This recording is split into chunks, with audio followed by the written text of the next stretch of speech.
When you're playing excerpts like Petrushka or Ives' variation on America,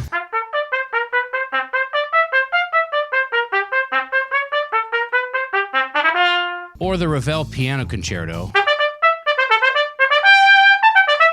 being able to articulate lightly and with healthy airflow is essential for being able to get the right feel and the right style of this music. When I was younger, I struggled a lot with excerpts like this. The Ravel Piano Concerto, I remember, was the bane of my existence, and it just took me a long time to figure out how to get it to be better. And the main problem I was experiencing is all of my articulations were just too heavy. I've encountered a lot of trumpet players who also struggle with this.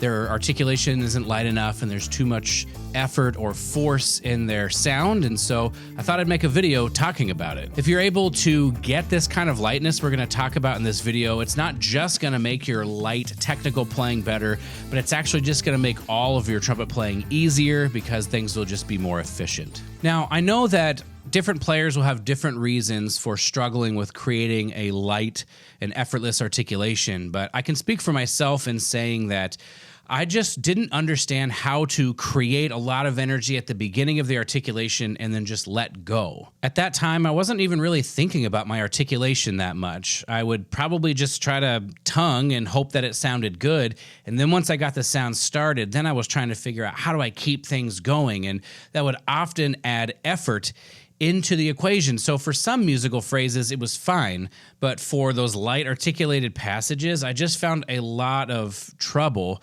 trying to get it to sound like all those players that I admired. At that time, I probably would have diagnosed my problem as something that's related to my airstream, or maybe I just couldn't hear the sound clearly enough in my head. But I just know now that the problem was just with the way I was releasing sound. More specifically, it's that I was thinking about articulation as this is me starting the sound rather than an articulation as this is me releasing the sound. When you're thinking about your articulation as starting the sound, you often approach it like you let the sound go and then you are responsible for keeping things going, which is what can add that extra effort into it. You're almost pressing on the sound to keep things going. I hear this in my students a lot, where they can get the sound going and their articulation is clear. It's not that it's a bad articulation, it's that there's extra effort or push that comes in afterwards, and that kind of reduces some of the resonance that they can play with. However, if you think about your articulation as releasing the sound, there's kind of a major difference in that you don't really get to control the sound nearly as much because you've let it go, you've released it, it is no longer under your control, so to speak. Think about it this way. If you had a ball and you threw the ball, wherever the ball went would be dictated by whatever you put behind it. So if you wanted to throw the ball really far, you would throw it hard. If you wanted it to not go as far, you would put a little bit less behind it. But more or less what you're in control of is what you put into the throw. Once you release the ball, you have no more control over where the ball goes. This is kind of how I think about articulation. For me, I have drawn my articulation for students in the shape of what kind of looks like a trumpet bell, where you have a very clear start of the note, and then there's the biggest amount of energy at the front, and then it kind of decays a little bit on maybe something like an accent.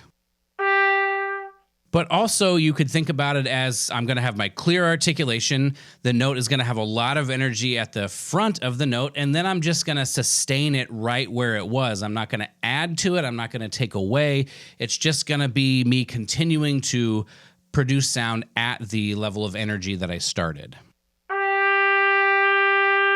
So, how do we go about creating a released articulation? Well, a long time ago, I made a video where we covered 7 steps that you would go through to be able to produce this released or efficient articulation, but I think we should go over it again in this video. The analogy I like to use these days is that of spitting a sunflower seed across the room. In order to successfully spit the seed a decent distance, you would have to have a fair amount of focus right at the front of your lips or at your aperture, and then you would have to put a fair amount of energy behind it to get it to go. Most importantly, once the seed is gone, once you have spit the seed, you can't do anything about it anymore. So it's kind of this, I have let go of the seed and I am no longer in control of it. Again, once you spit the seed, there's nothing you can do to control it. It's just gone. You've released it. On the trumpet, it would sound something like this.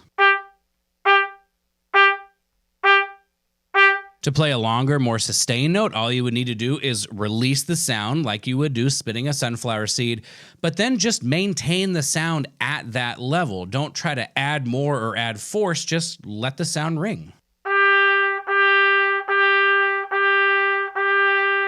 If you applied this to an excerpt like Petrushka, what we could do is begin by just treating each note like we're spitting the sunflower seed out to get that feeling of release. The trumpet teacher at Baylor University, Whiff Rudd, he calls these boppers.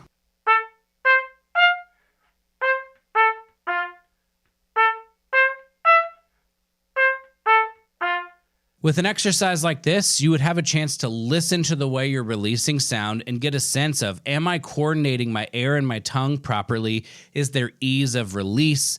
And does it feel like I'm sort of spitting the note out and just letting it go? The next step would be to continue articulating with that released articulation, but now we're just gonna let the sound have a little bit more follow through. We're not really gonna push the sound, we're not gonna sustain super hard. We're just gonna let the note ring and then have a nice decay so that it can kind of, in a way, touch the note afterwards without it feeling like you're working hard to connect those notes.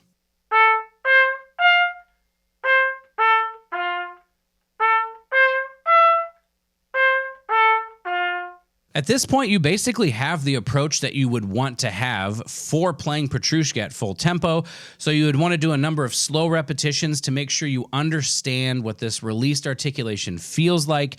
And then you would just gradually build it up over time, maintaining that approach to articulation as the tempo got faster until you reached your performance tempo, hopefully being able to articulate with this ease when you get there.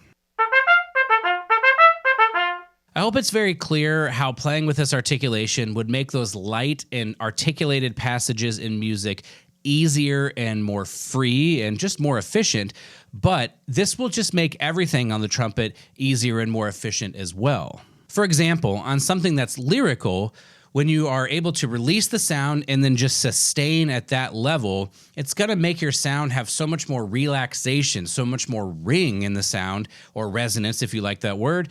And then when someone's listening to you, they're just going to be comfortable because of how relaxed and how stable everything sounds.